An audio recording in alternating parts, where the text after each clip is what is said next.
Warriors. I wanted to share with you a couple of thoughts this almost end of October. What's going on? First of all, it's important, even if you're not a New Yorker, to actually know what's going on in New York. I know you may not want to, and I'll explain in a second. But we had our governor's debate last evening. Current Governor Kathy Hochul against candidate Lee Zeldin. Both candidates, well, she's an incumbent, Kathy Hochul.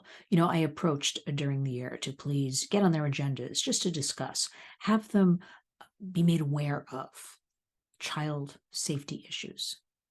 And lo and behold, I couldn't get anywhere with either one of their offices. But a warrior never gives up. So I'm still on the trail of educating each and every day about child safety issues, including sextortion online, real-time safety, digital safety, everything that's going on. So I'll tell you what was missing from that debate. The number one issue in New York, and also, I dare say, around the country, is crime and the escalation of it, and nobody doing much about it. I should speak for New York State, where I live. Because nobody does anything about it, the crime continues, the crime grows, right? If you know you're not going to be held accountable, you're going to keep committing the crimes. And more people who may not have done any crimes are going to try to do things. I did not hear during this debate last evening anybody, either one of them, talk about the crime component against our children. Now, that is the number one issue I think everybody can get behind. Crimes against our children. Bipartisan, human rights abuses. Everybody should be for protecting our kids. And you know what? I found out with the work I do, they're simply not interested and they don't care. As they were speaking about crimes, I wish one of them had brought up what's going on with our kids. Internet safety, real-time safety, education, how they're lacking in reading, writing, and arithmetic skills, which we at the Warriors shared with everybody a long time ago. And we know from the new report that just came out a couple of days ago, and people act shocked. Shocked. Well, I tell you, how can kids learn wearing a mask? How can kids learn when they are online? How can kids learn when they have teachers pushing agendas, ideologies, and not teaching the reading, writing, and arithmetic? But we'll leave that for another video. So I didn't hear Governor Kathy Hochul or Lee Zeldin address any of these issues and how we're going to protect our kids. And also for New York State, and this is where Warriors, even if you don't live here, this is what's important for you to know. In New York State, there is a big, big push for the full decriminalization of the sex trade. Sounds great, right? People should do what they want with their bodies, make their own money. Sounds great. But here's why it's not. Most of the sex trade, first, we have to remember, we make laws for the majority, not the minority, right? We have a sex trade of perhaps 3% that are trans or are able to do this, want to do this, 3%. That leaves about 97% that are vulnerable, that are forced into this, have no way out. 97%. And usually girls and women, boys and men of color. Again, vulnerable communities. We should be talking about this, right? And we're not. This means if we have full decrim in New York State, brothels will be legal and they could be next door to you. You'll have no say in anything. You will have legal pimping. You will have legal trafficking. You will have legal sex buying. And herein lies the problem. When, again, there is no accountability, the demand will shoot up and those criminals will have to fill that demand. And what do you think they're going to do? They're going to traffic more people. Now, when children are today's currency, they're going to traffic children. Children. So Governor Kathy Hochul and candidate Lee Zeldin, that I presented these agendas, trying to get them on their calendars, trying to educate them, have both ignored me. So all I can say is what we hear is if this does indeed get passed in New York State, New Jersey's right behind, and other states will take notice. I don't think you want a brothel next door. No little girl or boy grows up and says, I want to be a sex worker. I want to be a prostitute. Sex is not work. Work is not sex. We're going to leave that for a minute. Today, I did my weekly WVOX radio program, Lynn's Warriors. Remember, I make it very simple. Everything's Lynn's Warriors. And I had a terrific guest. I'll be posting that interview later. Her name is Udoz. Let me spell that for you. Uldouz. Udoz, last name Wallace, but she goes by Udoz, like Cher, Madonna. Let's see, she's an actress. She's a producer. She's a director. She's an influencer. She has 5 million Instagram followers. She got started in marketing, internet marketing, and started putting videos out on Vine. Do you remember Vine? It might still be around, but I don't know. And she was noticed by the director, John Singleton, and went on to create, she's actually quite funny too, like comedic videos. And she didn't create any, of course she did in her modeling portfolio. She had bikini shots and some lingerie shops and things of that nature, but nothing that would be considered that terrible.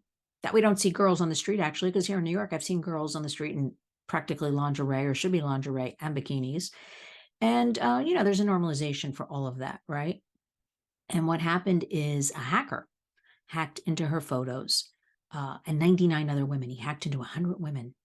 And he was downloading these photos onto porn sites and making a lot of money. And although she was in bikinis and lingerie, and this happened maybe about 8 years ago, she was embarrassed like most women. She didn't come forward. She didn't think much of it. Then she had a boyfriend who she had some videos and private pictures with. Again, she said not sexual perhaps in nature, but not sexually explicit. And when they broke up and she was no longer with him, he also put these on porn sites. Now, the problem is, we have a couple of big problems here. It was called, just follow me with this one. It used to be called revenge porn. We are now renaming it to something more accurate. We are calling it IBSA, IBSA, image-based sexual abuse. Because these photos online generate income. These photos online are non-consensual. These photos online, there's no age verification. So we have to hold websites that host this accountable, correct? Currently, we have no federal laws to do this. But Udoz recently was in Washington. She testified towards the end of last June before members of Congress to share her story very bravely, what happened to her, along with another good warrior friend of ours, Caitlin Spencer. And you can find that interview from WVOX. Go to my SoundCloud channel, Lynn's Warriors. And she was on the program last week. Again, a boyfriend shared images unbeknownst to her. And these images, you have to remember, these images are online forever. Even if they're deleted, they're out there. They've been reshared. People are everybody's profiting except the person who's being abused. So this is why it's image-based sexual abuse. It's over and over, right? And big tech doesn't want to take them down, won't take them down, claims they want to make keep everybody safe. But we know, we work on policy, we work on legislation, we're working on laws. Don't want to do anything. Currently, there are no federal laws to address this. If your images are online, well, Udoz introduced to Congress with our good friends from the National Center on Sexual Exploitation, the PROTECT Act. And the PROTECT Act will address all of this. And it's currently sponsored by Senator Mike Lee from Utah. I'll say a Republican. We need bipartisan support. We need Democrats behind this. There was a great turnout on Capitol Hill to hear Udoz's talk. So that was the end of June. Okay, we're back in session in Congress. Let's get this going. And this is where you, the public, the warriors, our warriors, need to step in. You need to write, call, email, whatever it takes, your elected officials. How can you do that? Go to Lynn's Warriors, go to our how to contact. It's under take action, I also have it crossed over to news and events, the toolbar on the top, and how to contact your Congress member or senator. And it's really basically 4 steps. You know how you plug in your name and zip code, house.gov, senate.gov, and it will tell you who represents you. And it will give you an email address. It will give you the phone number. It will give you, if you're so inclined and want to really be a warrior, it will give you that address to actually write a letter. Of course, all 3 are terrific. We have to, and all you have to do is please support the Protect Act. Image-based sexual assault. We don't want to call it revenge porn anymore. That's creepy, doesn't really describe it. Remember, the internet was basically born in 1996. The last law to address anything was COPPA, Children's Online Privacy Protection Act, in 1998. And we have to fight to get that, renewed every so often. 1998, it's almost 25 years. We don't have internet laws. In the meantime, who are the victims? Everybody, you, me, certainly our children. There was a war on for our children. This we know. With Halloween coming up, I want to remind everybody, New York State Homeland Security advised us to please share this information about the fentanyl. Although I'm hearing some media talk about it lately, you have to talk to the kids about it. It's not good enough to hear it on the morning news program and not share the information. You have to sit them down, age appropriate, even as young as 8, I would say, because the fentanyl is made to look like candy. The fentanyl is rainbow colors. The fentanyl is in nice packages, right? They look just like Skittles. So of course a child, if offered this, is going to eat it. My biggest fear is with Halloween coming and people giving out candy, that they might inadvertently, or maybe not inadvertently, give some of this out to see what happens. Perhaps your child, a lot of kids go to parties now, right? Perhaps somebody slips it in there. I don't know.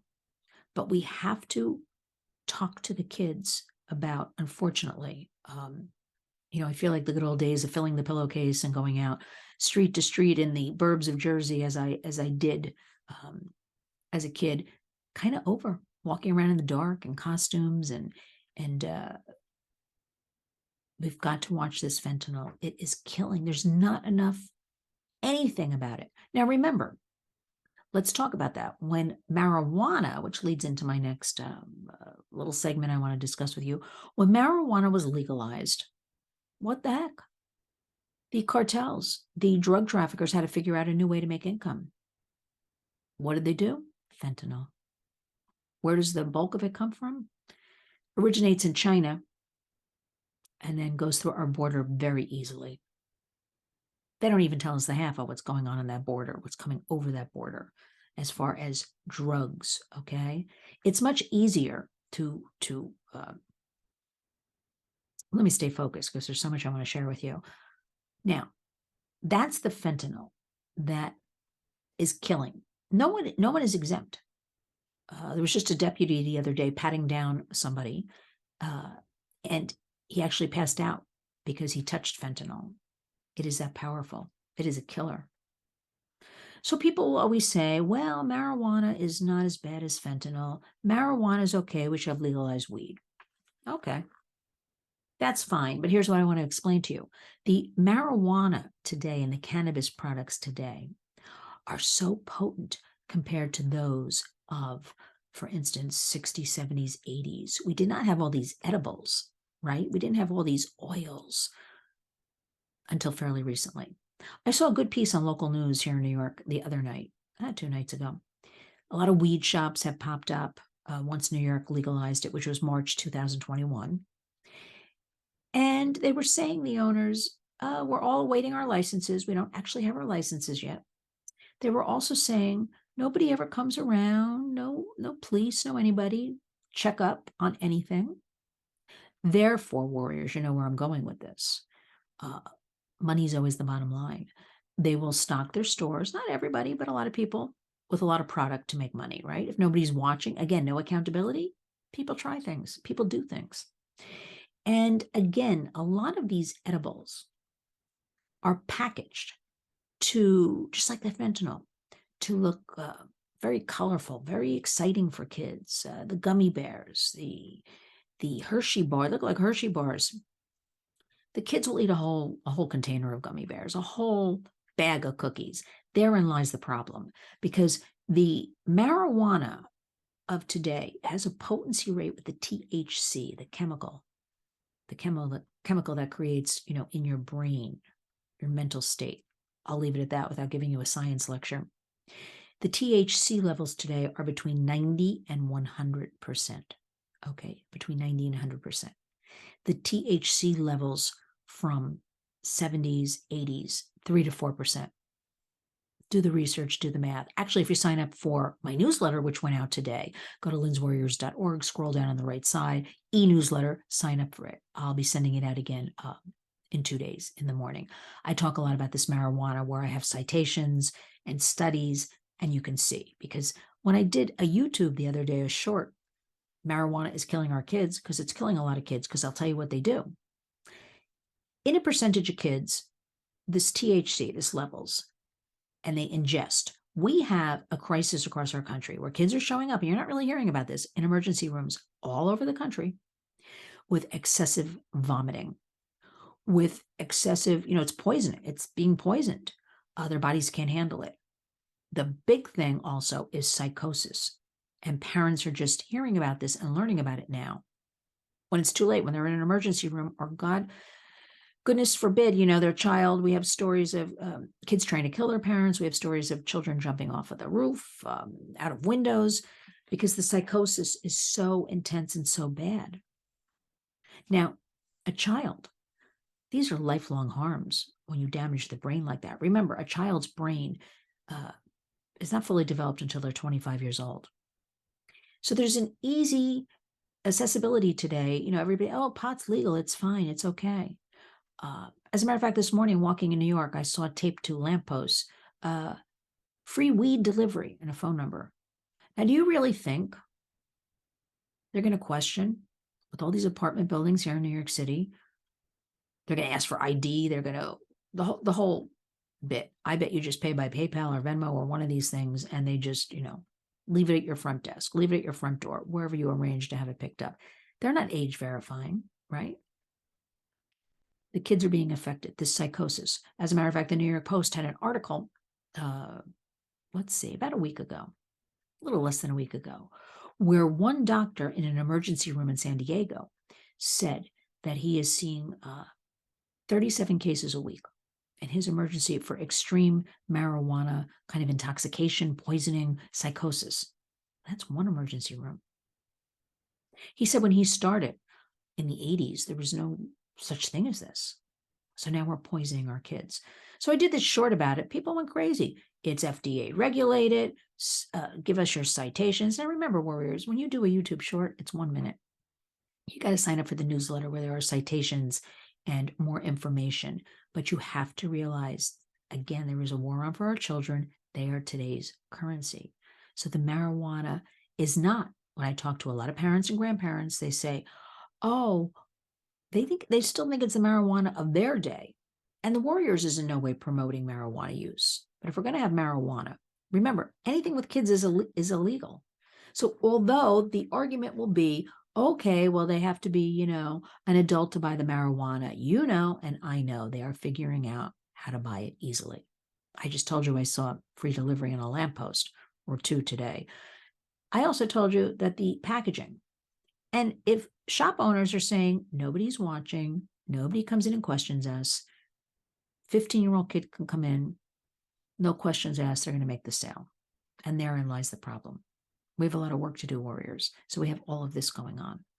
I want all of us to have information so you can make the decisions.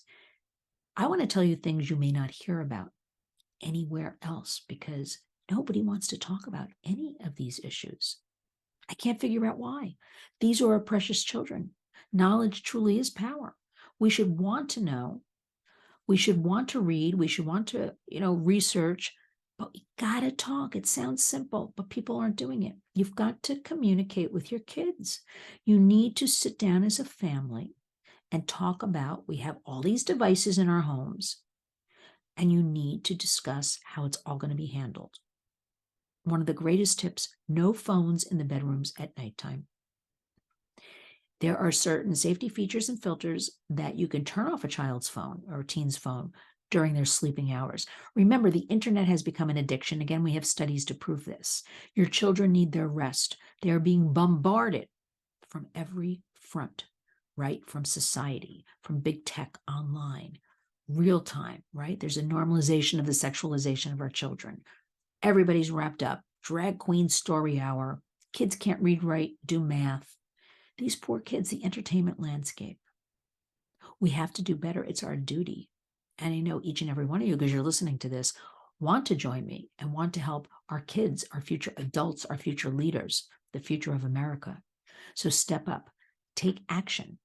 Listen to what I'm telling you. Go to lynswarriors.org. Do your own research. Sign up for the newsletter.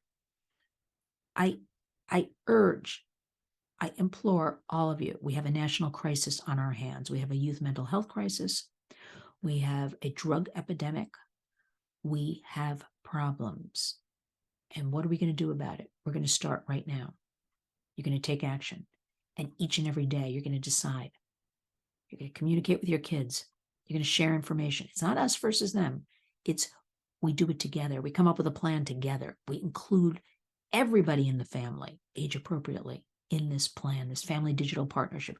We openly and honestly talk about it, because by not talking about it, that old thing of it goes away, I'm telling you, it doesn't go away, it just escalates. And right now the predators are winning. Big tech is winning. Drug dealers are winning. Traffickers are winning. Let's take back our kids. Let's take back our families. We're heading into 2023. It's time to wake up and be a warrior.